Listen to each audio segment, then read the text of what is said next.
Hello, do you know what is a refugee? Or do you know how the Organization of the United Nations High Commissioner for Refugees works? Here in this video, you're going to learn about that.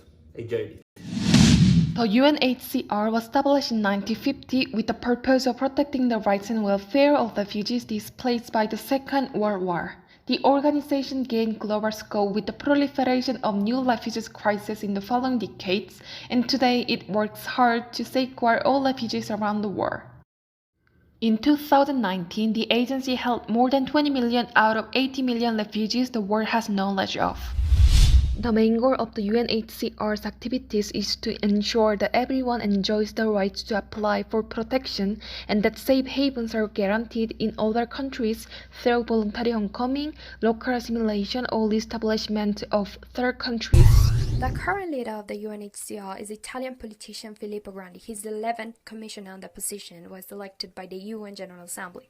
The organization operates under his mandate but also receives orders from the UN directly, especially from the Secretary General Antonio Guterres. The UNHCR is financed by voluntary contributions from governments, UN, funding mechanisms, intergovernmental institutions, and the private sector.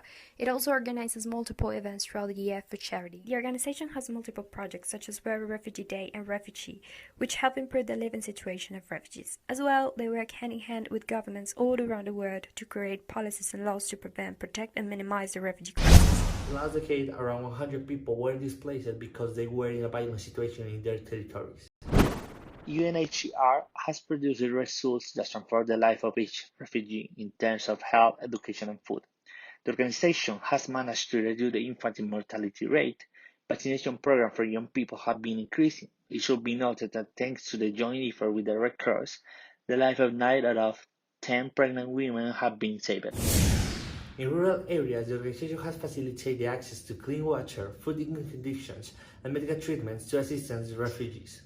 Finally, projects such as I Belong have been created to help stateless people so that they can regain their own nationality.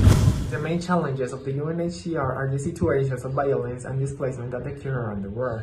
Nowadays, the organization is facing one of the biggest challenges to its optimal functioning. There is a pandemic caused by the COVID-19, thus forcing to intensify the health services, water sanitation and hygiene to protect refugees and displaced people.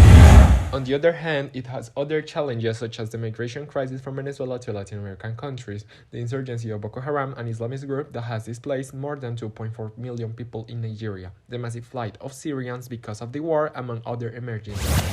To face these challenges, the organization seeks to provide protection, shelter, health, food, education, and nationality to all those affected by the different emergencies that the organization is facing. In a briefing to the UN Security Council, the High Commissioner for Refugees, Filippo Grandi, said that the world is waiting for decisive, clear, and unanimous messages to end conflicts and seek peace.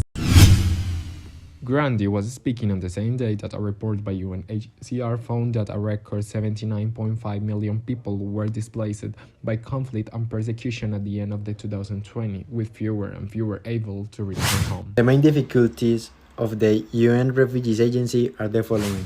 First one, the labor integration. Numerous studies in Europe and developing countries shows that the effect of refugees in the local economy are positive. The refugees are put in jobs that don't need a high level of education, but the problem is find a job. Second one, xenophobia and racism. This is a social problem that refugees face in some neighboring countries. This situation can be severe, for example, Colombia in Ecuador or Costa Rica, or in multiple European countries. And the last one, the depression and the psychological trauma. Insomnia, nightmares, obsessive behaviors, and terrifying memories are some of the most common symptoms in the refugees, those who have had to escape from their houses, fleeing violence. These symptoms are marked especially in children.